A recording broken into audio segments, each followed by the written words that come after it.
우리 요즘 또 여성분들의 정치 의식이 얼마나 높아졌는지 뭐 이런 표현 자체가 성차별적 발언이긴 한데 근데 이제는 뭐 그 정도가 아니라 여성이 판세를 좌지우지하고 당락을 좌지우지한다 해도 과언이 아닙니다. 사실 지난 대선 때 안철수 후보의 지지율을 흐름이 딱 꺾인 그 시점이 바로 그 사립 유치원. 그때 모든 맘카페에서 들고 일어나서 정말 분위기가 살벌했습니다. 그래요, 진짜. 그래서 어떤 분이 저한테 출마하겠다고 해서 어떻게 낙선자한테 와서 상의를 하느냐. 당선자분들께 가서 상의하라. 이렇게 얘기를 했는데 제가 좀 조언을 했습니다. 맘카페에 가서 눈도장 찍어야 된다. 그분들한테 밑보이는 순간 아무것도 할 수 없다. 그래요. 이런 얘기가 네, 거기가 약간 일종의 조직화된 힘이 있습니다. 그리고 여성들은 마음이 하나예요. 남성들하고 일을 해보면 죄송합니다. 어쨌든 좀 이렇게 여러 주머니가 있다 이런 느낌이 드는데 엄마들하고 얘기를 하면 그냥 마음이 한 길이에요. 대부분이. 네. 그럼 거기서 한 길인데 눈밖에 나면 정말 끝이네요. 그래서 당시에 안 후보는 단지 그 사립 유치원 건뿐만 아니라 그걸 해결하는 과정에서도 잘 모른다는 게 드러나서 오히려 그 해결 과정에서가 좀.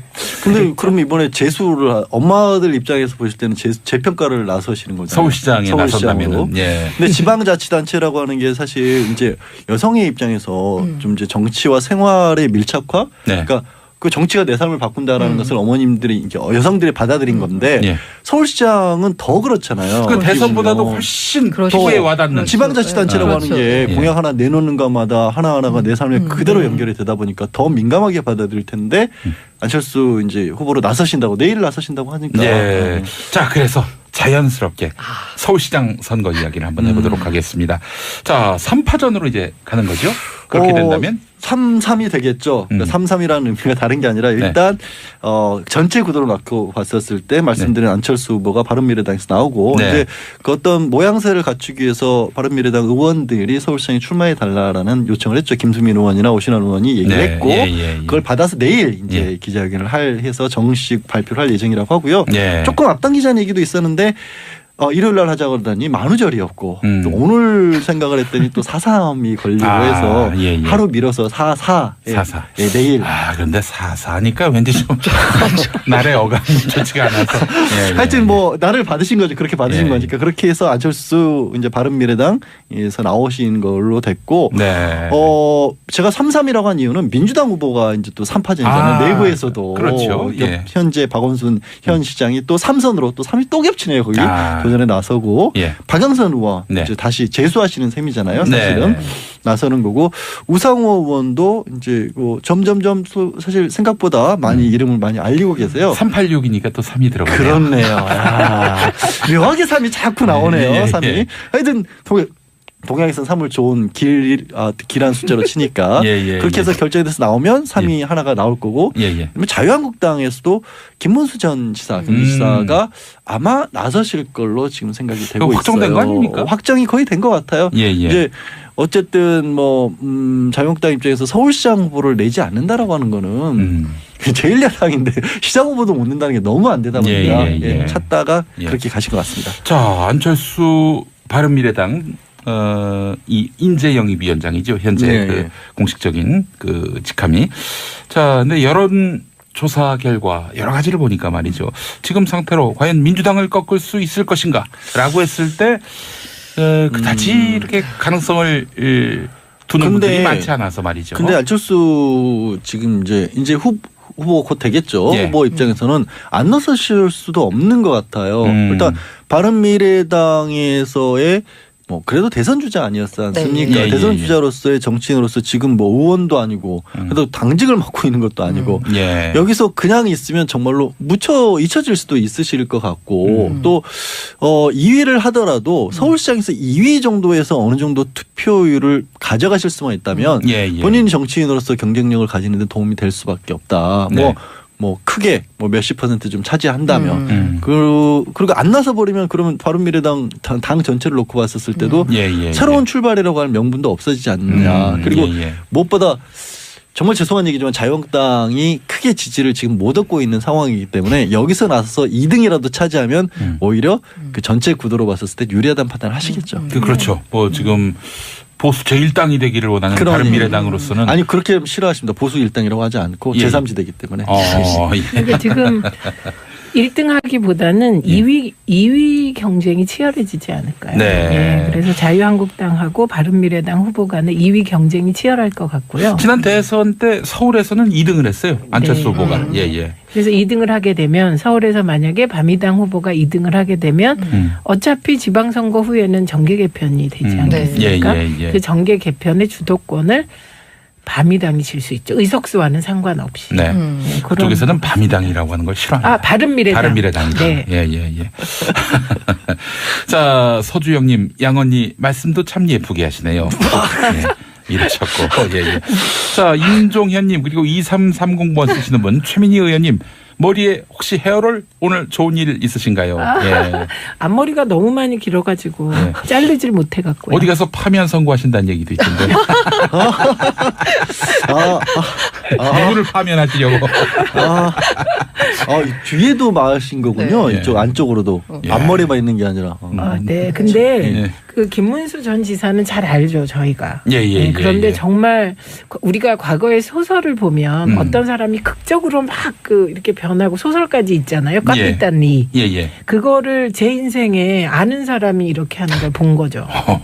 왜냐하면 서울 지역 노동자 연합 사건이라는 게 있는데요. 이게 85년, 6년 요때 일인데 서울 지역 노동자 연합 사건은 선호련 사건. 그래서 이게 말하자면 진보운동에서도 가장 왼쪽에 있는 운동이었거든요. 그래서 그때 굉장히 고생하시고 고문당하고 나올 때 뭐라고 했냐면 그놈들은 짐승이었어. 이렇게 고문 경관을 향하여 얘기했고 그게 가슴에 팍 꽂혔던 거거든요. 그런데 오늘날 태극기 집회, 탄핵 반대 집회에도 참여하시면서 아주 굉장히 좀 말하자면 극우적 행보를 보이고 있으시니까 그 진보 운동권 내에서도 가장 극좌적이셨던 스탠스에서 극우적 스탠스로 옮겨간 아주 극적인 케이스가 되겠습니다. 그래요. 꺼비단이라고 해서 무슨 말인가 하시는 분들이 있을 텐데 이 소설 이름이고 카멜레온 같은 뭐 기회주의적 성향의 주인공을 다룬 소설인데. 근데 김문수 전 지사 같은 경우는 그러다 보니까 그 분석을 좀 다르게 하는 분들도 계세요. 그러니까 이걸 어떤 정치적 성향의 진보냐 보수의 문제가 아니라 이분이 대구에 대한 애착 이게 굉장히 강하신 편이라서 그 지역 정서를 벗어날 수 없었던 것이 아니냐라고 말씀하시는 분들도 계시다. 왜냐하면 이해가 안 가니까 너무 왔다 갔다 하시니까. 극과 극은 통한다. 이걸 아주 몸소 실천하시는 분 같은 느낌. 근데 본인은 되게 쿨하게 그 이유를 설명했어요. 한겨레 신문과의 인터뷰에서 목구멍이 포도청이라 그랬다라는 요지로 얘기를 했습니다. 직업이라서 그건 너무 심하신 거 아닌가요? 그런 인터뷰를 한 적이 있습니다. 이제 뭐 본인은 이제 자유민주주의를 지향하기 위해서 애국적 결단을 한 것이다. 저도 자유민주주의 지향인데. 그렇습니까? 예. 하여간 뭐 김문수 전 지사의 입장은 그러합니다. 변절이 아니다. 그런 입장을 또 밝힌 바 있었습니다.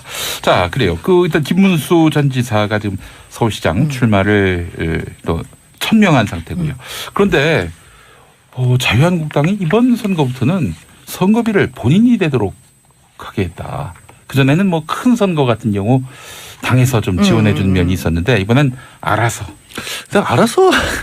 하기엔 제가 알고 있기로는 김문수 전 지사가 지금 목구멍이라고 최민희 의원님이 표현을 쓰셨는데 전 이분이 깨끗한 분으로 알고 있어요. 돈 그러니까요. 문제는.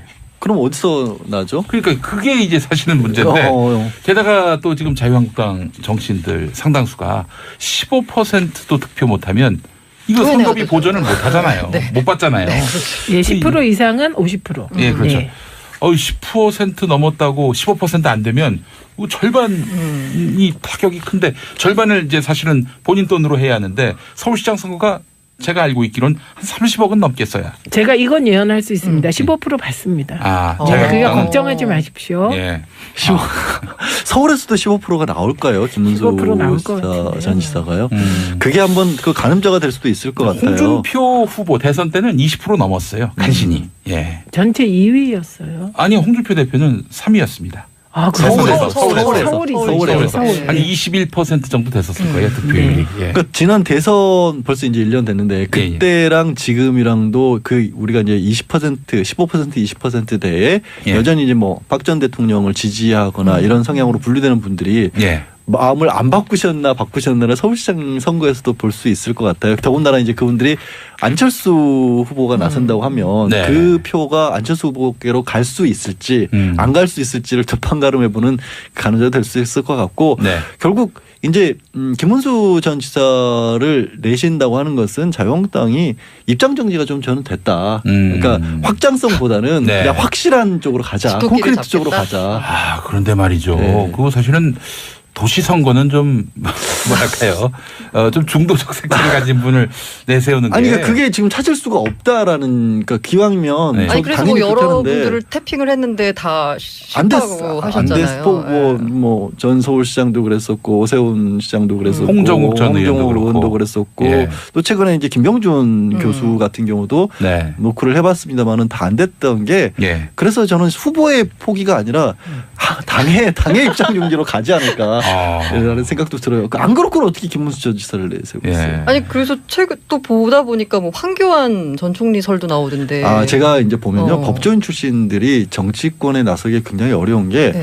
법조인들이 좀 조심스러울 수밖에 없어요. 뭐 재판을 하다 보면 예. 약간 소심하다는 게 중론이지 않습니까? 법조인들에 대한 평가가 아주 일찌감치 뛰어들지 않는 한은 법조인들은 어느 정도 확실하지 않으면 못 나서는데 네. 황교안 전 총리 입장에서 지금 상황에서 자유한국당의 간판을 걸고 나선다? 어렵죠. 네. 게다가 또 관료 출신이다 보니까 그 법조인인데다 관료인 출신이다 보니까 이 신중함에 또 신중함을 절대로 못 나오십니다. 정말 장담할 수 있습니다. 선거는 안 나오지만 지방선거 이후에 보수가 재편되는 과정에서는 일정하게 역할을 하지 않을까 싶습니다. 그때 이제 홍준표 대표는 그러겠죠.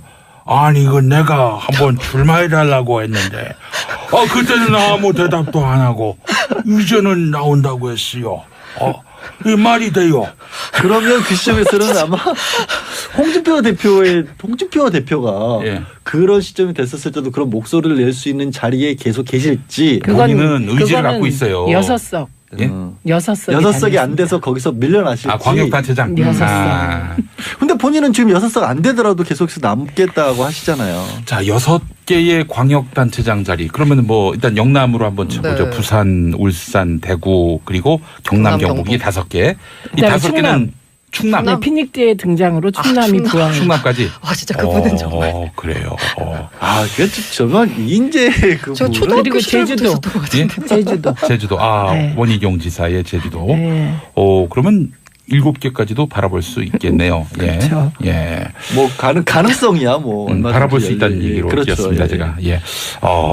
그래요. 자유한국당으로서는 하여간 이번 지방선거가 사실 홍준표 대표의 정치적 명운과 직결되어 있는데 본인은 이미 일찌감치 선거 결과와 무관하게 나의 리더십은 계속 유지될 것이다라고. 다음 총선 공천권까지도 본인이 아직도 가지고 계시다고 말씀을 하셨잖아요. 사실은. 네, 그 직을 유지한다면 뭐 네, 맞는 유직을 얘기죠. 유지해야 가능한 일이니까. 근데 그럴 가능성도 있는 것이 지난번에 이제 자유한국당이 문제가 되니까 늘 그럴 때 등장하잖아요. 중견들이 나서서 뭐 조정한다. 근데 참석자가 4명이시더라고요. 중진 모임에. 네. 그때 나경원 의원하고 또 누구죠? 누가 나가셨죠? 네 분이라고 말씀을 딱 네 분이셨죠. 중진들이 나서서 약간 반발하는 것처럼 언론에서는 얘기를 했는데 모인 사람 모여자 하니까 결국 모인 건 4분밖에 안 남았다는 거죠. 네. 네, 그래요. 참 홍준표 대표로서는 백척간두에 서 있는 상황이다. 이렇게 말할 수 있을 것 같은데. 자, 안철수 바른미래당 인재영입위원장까지 이제 이 링 위에 올라가게 된다면 서울시장 선거구도 어떻게 영향을 미칠지. 안철수 이제 위원장이 올라오면서 아까 처음에 말씀드린 민주당 후보 경선이 오히려 더 재밌어지지 않았냐라는 분석들이 나오고 있어요. 그 전까지는 뭐 이렇게 당내에서 경선까지 굳이 할 필요 있어? 뭐 최종 투표할 필요 있겠어? 뭐 토론회 같은 거 안 거쳐도 될 것 같은데 그런 쪽이었는데 이 안철수 후보가 나서서 이렇게 주고받고 뭐 때리다 보니까 또 처음에 이제 우상호 의원하고 또 티켓택을 하셨지 않습니까? 운동권 출신인데 후배들 뭐 운동권 이게 기운 가지고 정치판 뛰어드시더니 좀 이상해지신 게 아니냐는 식으로 하면서 각을 세우시니까 이게 안철수 후보 본인으로서는 약간 내가 있다라는 존재감을 드러내는 얘기가 되는 건데 그 덕에 저는 우상호 의원이 오히려 더 덕을 더 많이 보신 게 아니냐라는 생각도 들어요. 그래서 흥행이 좀 민주당 입장에서도 흥행을 오히려 하는 데는 또 도움이 된 것 같다. 네, 게다가 결선 투표를 도입했기 때문에 결선 투표를 하게 되면 아무래도 선거판이 역동적으로 되죠. 아까 뭐 껍질단위 얘기하면서 소설이요. 그 소설의 주인공이 기회주의적 성격을 갖고 있다라고 말씀드렸는데 김문수 전 지사가 그렇다는 얘기는 아니고요. 제가 김 전 지사에 대한 개인적인 거면 제가 어렸을 때 사회부 기자 시절에 각종 노동자 집회를 가면 빠지지 않고 등장하시는 분이 그렇죠. 바로 이분이셨습니다. 굉장히 약간 놀라웠는데 정치적 스펙트럼이 상당히 넓은 분이에요. 그래서 그러면 폭이 넓으신 분으로 정리를 하면 되겠네요. 자유한국당에서 그래서 뭐 극우적이다라는 그런 성격 규정으로 내보낸다기보다는 이분이 과거에 노동운동 이력도 있고 또 민주화운동 이력도 있으니까 폭넓은 그 지지를 받을 수 있지 않겠는가 하는 그런 기대 속에서 공천하려 한 것이 아니겠는가 하는 그런 분석도 가능하겠네요. 뭐 여러 가지 분석은 있을 수 있죠. 네. 근데 그렇게 이제 전 최 의원이 뭐 이제 안철수 후보 정책까지 얘기를 한 게 결국에는 다들 자꾸 이제 박원순 현 시장이 지난번에 부채 의식이 있을 거다 2011년에 양보했던 거 그 얘기들이 나오는데 저는 개인적으로는 사실 큰 영향이 없을 거라고 보거든요. 그냥 얘기 그러니까 죄송하지만 언론의 기자분들이 이제 할 거리가 말거리가 없어 보니까 만들어내는 거지 그 이후로 당도 바뀌었고 뭐 안철수 후보 같은 경우도 민주당 들어왔다가 나가기도 하셨고 했기 때문에 이제 더 이상 박원순 현 시장이 그것 때문에 한번 양보 받았으니까 조금 그거 좀 마음에 짐이 있을 것이다 이런 거는 아예 성립이 안 될 것 같은데 그거는 오히려 그냥 들고 나오는 얘기밖에 안 될 것 같아요. 최 의원님도 그렇게 생각하지 않으세요? 안철수 후보가 이걸 들고 나온 적 없습니다. 언론이 그랬어요. 최근에 본인도 얘기를 아예 안 하신 최근에 2개의 보도가 있었는데 두 종류. 하나는 아름다운 양보 안철수가 등장했다. 이게 있었고요. 그다음에 안철수 등장으로 서울시장 선거 출렁 이렇게. 그런데 출렁이지도 않았고 아름다운 양보가 쟁점이 되지도 않아서 이게 이제 관전하는 언론 입장에선 서울시장 선거판이 좀 흔들리고 그래야 이제 언론 보도도 할 맛 나고 이런 것 같아요. 언론이 이제 프레임을 만드는 것 같다. 근데 그 프레임은 안 통하는 것 같습니다. 일단 조금 무심하다 쪽이에요. 시민들 반응을 보면 아직은 무심. 근데 이제 시간이 지나면 관심이 모일까요? 그러니까 아까 오히려 그런 것보다 아까 처음에 얘기 시작했었을 때가 이제 여성의 정치 참여에 관한 중요성에 관한 얘기를 하면서 지방자치라니까 삶에 직결되는 이슈들이 이제 나와야 줘야 될 것 같아요. 선거 6.13을 앞두고 제가 보면 이제 미세먼지라든가 오히려 이제 교육과 관련된 문제들 굉장히 민감하게 물론 서울시장이 교육을 담당하는 건 아니지만 그런 부분들이 오히려 민감하게 될 거고 얼마 전에도 이거는 환경부 담당이지만 또 그렇게 생각할 게 아닌 게 생활 폐기물 처리 문제 가지고 지금 굉장히 뜨거웠었잖아요. 그러니까 그런 것들이 오히려 관심을 끌어모으지 7년 전에 그거 가지고 무슨 상관이에요. 저도 그렇게 봅니다. 달아오르고 있는 선거판입니다. 자, 북한 우리 예술단이 가서 하여간 화려한 공연을 선보였습니다. 사실은 예전에 80년대 때 뭐 고향 방문단이니 뭐 그때도 예술단도 갔었고요.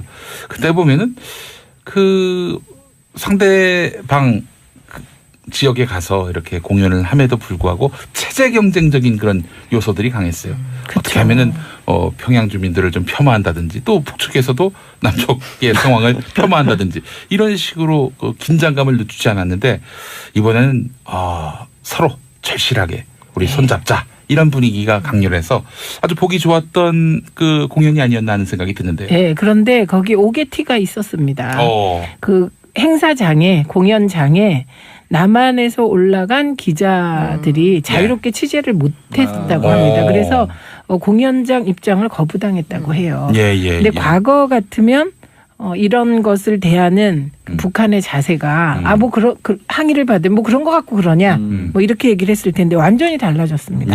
김영철이 직접 남한 기자들에게 사과했다고 합니다. 근데 사과를 하면서 나타나서 하는 얘기가 남에서는 나를 천안함 주범이라고 한다. 내가 그 사람이다. 이렇게 얘기를 하면서 그 얘기는 뭐 그 천안함 사건에 어떤 본인이 자신한테 있다라는 얘기는 그런 아니잖아요. 뜻이 아니라 그렇게 남한에서 얘기하는 사람이 나다. 이렇게 친근감의 표현으로 얘기를 한 거고요.